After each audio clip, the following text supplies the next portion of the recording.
Hey sellers, welcome to another video. This is going to be another tutorial on chapter E10 ammo vehicles, and it's a small little section, so the video is not going to be very long, and let's get into it. So typically in a scenario, if a vehicle has a circled breakdown number, which in this case represented by these German vehicles with different variants, you can see that the breakdown number is circled. That denotes that this vehicle suffers from possible low ammunition depletion. And if that's the case, sometimes an SSR in a scenario may give you a ammo vehicle, which can be used to resupply those vehicles. Now, to clarify for this, in case you weren't aware, again, you should be reading your vehicle notes. But anytime you have a vehicle with a circled breakdown number above its armament, as I said, denotes that it's possible low ammo depletion, and that means that in this case here we have a breakdown of 11, that a normal 12, original 12, will mean that the gun malfunctions. However, if you roll an original 11, you're out of low ammunition. Low ammunition means that you receive a low ammunition counter, which further reduces your breakdown to 1. So this would become a 10 circled, and the original 11 circled will become your new malfunction number.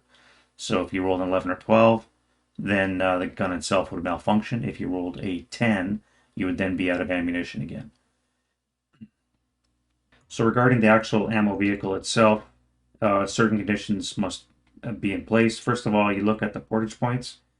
Again, the half track has 15, the Opel Blitz has 21, and depending on the caliber of the gun, determines which size vehicle you may have. Again, SSRs will typically specify this.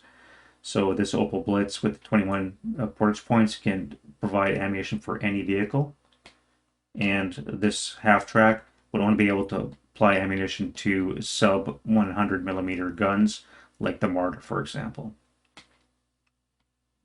You denote that status of the vehicle as an ammo vehicle by putting an ammo counter on it.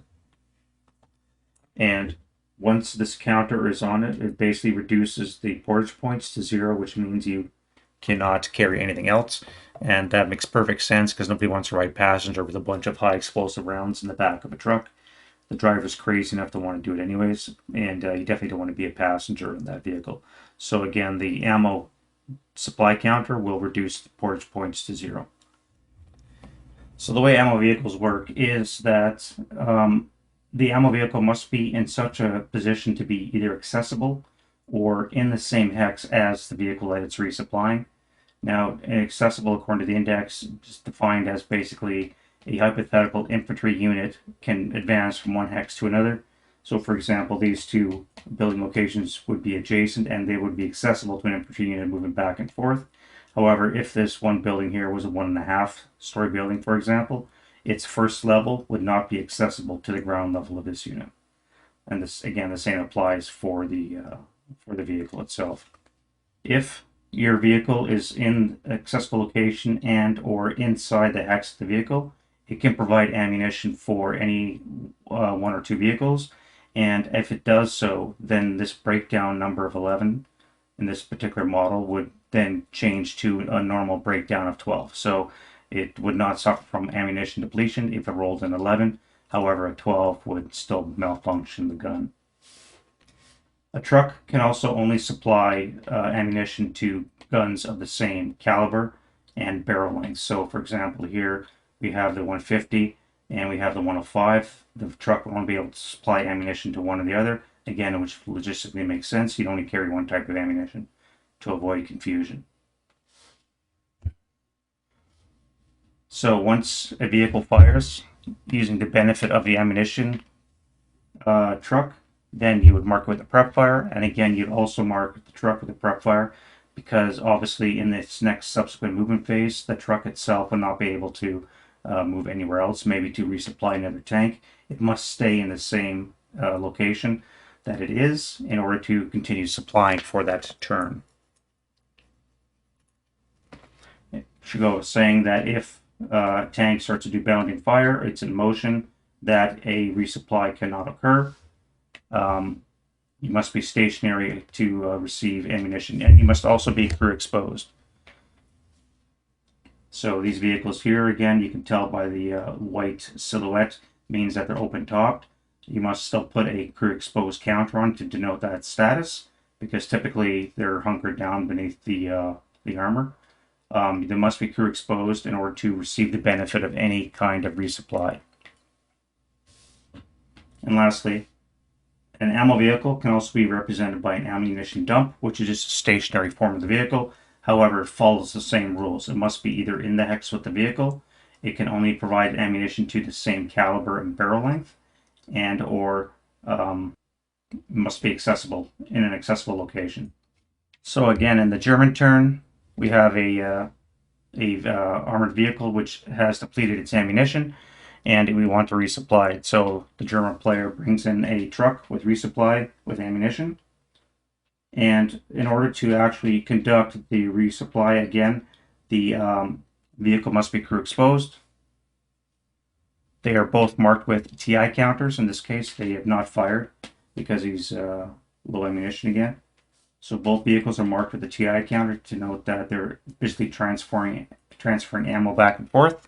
Once you set up to transfer the ammunition, you make a die roll, and if it's 9 or less, then it takes 1 turn. 10 is 2 turns, and if you roll an 11, it's 3 turns to completely replenish. If you ever roll a 12 for ammo replenishment, that means that the ammo supply is run out of ammunition. So the TI is only removed when at the end of the turn when the transfer is complete. So again, if it takes you 3 turns, then you must continuously have TI on applied every turn. If for whatever reason you decide to go hatches down, say you have a vehicle or you have a machine gun around, enemy machine gun, you don't want them shooting you up, you may go hatches down, in which case the TI comes off and ammunition is depleted. If you have not made the number of game turns to replenish, then obviously your low ammunition counter will have to stay in place. Also, if any vehicle that's being resupplied should have to start, again, you have enemy armor coming in or some kind of anti-tank, and you want to gain motion status to make it harder to hit you. If that's the case, again, your low ammo would stay on and your TIs would come off, and any kind of ammunition transfer would be stopped. Again, once the number of turns has passed, you make your ammo completion die roll for the vehicle. And again, if you roll a 12, it means that the vehicle is out of ammunition and you just take off the counter. When it comes to a resupply of a vehicle, it will resupply any kind of special ammo it has. For example, this assault gun here has the capability to fire heat as well as smoke. Should he deplete those and suffer a low ammunition result, then he could be resupplied, and it would resupply all the special ammunition for the vehicle itself. But the vehicle must have a low ammo counter on it before it can replenish. So if you deplete your heat and your smoke only, but you do not roll high enough to have a low ammo counter, then you cannot be resupplied for that special ammunition only. Your vehicle must have you must have rolled your low ammo depletion number and be marked with the applicable counter in order for any kind of resupply to happen. If a vehicle becomes immobilized, you can do a couple things. One is you can offload the ammunition, again, making an ammo dump, at which point this wrecked vehicle becomes, or immobilized vehicle becomes a wreck. And you have a stationary ammo dump, which again follows the same rules as an ammunition vehicle. It's just stationary and obviously cannot be moved.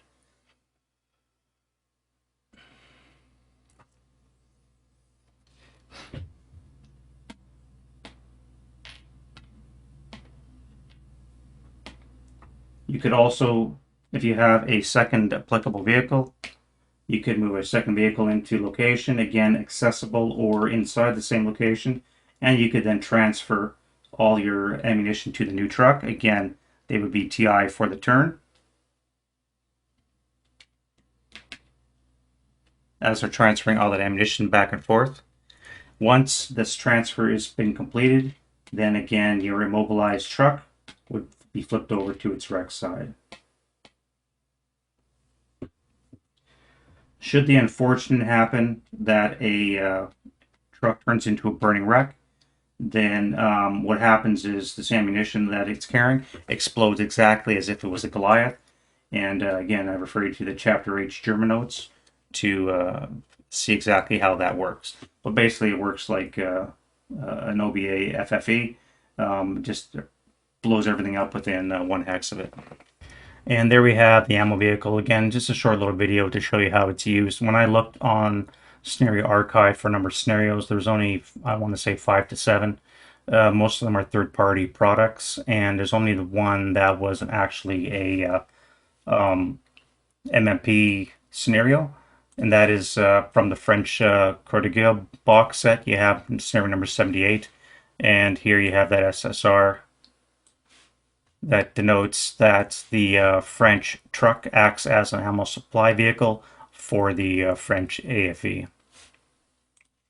And there you have it. So next up, we're going to do E11 convoys, and then I'm going to finish off Chapter E with a two-parter. The first one's going to be Chapter C OBA, and then the Chapter E barrage. You need to know the OBA rules in order to use the barrage rules. So I figured I'm going to have to do a video on both. So those will be coming up shortly, and we'll see you guys in the next video.